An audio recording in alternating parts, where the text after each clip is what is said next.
नमस्कार, नाशिकचा शेफ या चॅनलवर आपलं खूप खूप स्वागत आहे. तर आज आपण बनवतो आहे फिश फ्राय. इथे सुरमई फिश आहे माझ्याकडे, सुरमई आहे. त्याला ना हे बघा, ह्या थोडंसं जाडसर साईजमध्ये आपल्याला कट करून आणायचं आहे. खूप पातळ किंवा खूप जाड नका ठेवू बरं का. हे बघा, जवळपास 1 इंचाची ही साईज आहे, थिकनेस आहे. ठीक आहे. आता एक मिक्सरचं भांडं घ्यायचं आहे. त्याच्यामध्ये आपल्याला कोथिंबीर टाकायची. कोथिंबीर जास्त टाका बरं का. कोथिंबीर टाकल्यानंतर त्याच्यामध्ये आपल्याला 6 ते 7 तिखट हिरव्या मिरच्या टाकायच्यात. एक मीडियम आकाराचा कांदा असा स्लाइसमध्ये कट केलेला आपल्याला टाकायचा आहे त्याच्यात. आता याला आपल्याला एकदम बारीक आपल्याला वाटून घ्यायचं आहे. आपल्याला एक बाउल घ्यायचा आहे. त्याच्यामध्ये ही ग्रीन पेस्ट जी आपण तयार केली ना ती टाकायची आपल्याला. त्याच्यामध्ये आपल्याला एक मोठा चमचा अद्रक लसूणची पेस्ट आपल्याला टाकायची, 1 ते 1.5 चमचा. आता त्याच्यामध्ये आपल्याला टाकायचा आहे लिंबूचा रस.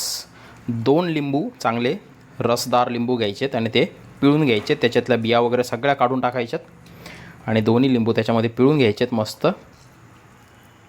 तुम्हाला जर 2 लिंबू जास्त वाटत असतील ना तर तुम्ही 1 टाकू शकता. पण काय आहे की लिंबू आणि फिश खूप जबरदस्त कॉम्बिनेशन लागतं. आंबट होणार नाही, टेन्शन घेऊ नका. बिंदास 2 लिंबू टाका. थोडीशी हळद टाकायची, थोडंसं मीठ. आता याला सगळं एकत्रित करून घ्यायचं, मिक्स करून घ्यायचं व्यवस्थित. ह्या बॅटरमध्ये थोडंसं जास्त मीठ राहू द्या बरं का, कारण नंतर फिशला आपण मीठ लावणार नाही आहे तर ते बॅलन्स होऊन जाईल याच्यामध्ये. तर हे बघा, आता तो हिरवा मसाला ह्या फिशमध्ये आपल्याला टाकून घ्यायचा आहे आणि हलक्या हाताने ना सगळा मिक्स करायचा. ठीक आहे. छान असा आहे ना हलक्या हलक्या हाताने कोटिंग ना आपल्याला त्या मसाल्याची लावून घ्यायची, अशी हाताने मसाज करायची फिशला. आता याला आपल्याला कमीत कमी 1 तास फ्रीजमध्ये ठेवायचं आहे मॅरिनेट होण्यासाठी. ठीक आहे. 1 तास कमीत कमी फ्रीजमध्ये. आता एक बाउल घ्यायचा आहे. त्याच्यामध्ये 1 वाटी आपल्याला तांदळाचं पीठ टाकायचं आहे, 1 मोठी वाटी. आणि जेवढं तांदळाचं पीठ आहे ना तेवढ्याच प्रमाणात आपल्याला बारीक रवा टाकायचा आहे त्याच्यात. तर रवा त्याच्यामध्ये टाकायचा आहे बारीक.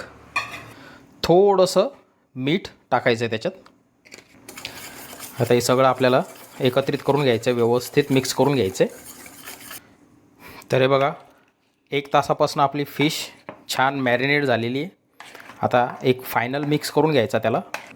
एक फिशचा तुकडा घेऊन त्या कोटिंगमध्ये आपल्याला डीप करायचं आहे छान, आणि दोन्ही बाजूने त्याला व्यवस्थित ही कोटिंग लागलं पाहिजे. या हिशोबाने आपल्याला त्याला दाबून दाबून कोट करून घ्यायचं आहे. ठीक आहे.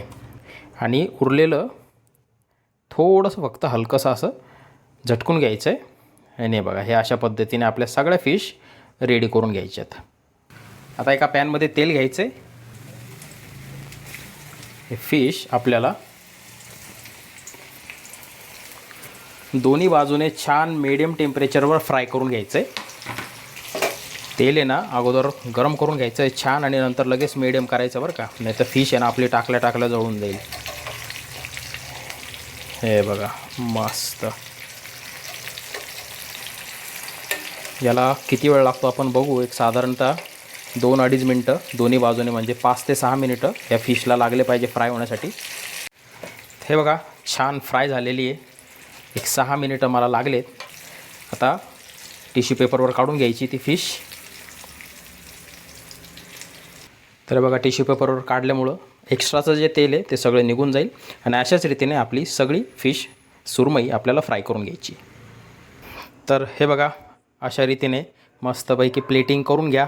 सुंदर अशी सुरमई फ्राय. तुम्हाला ना याचा क्रंच, याचा आवाज ऐकवतो मी.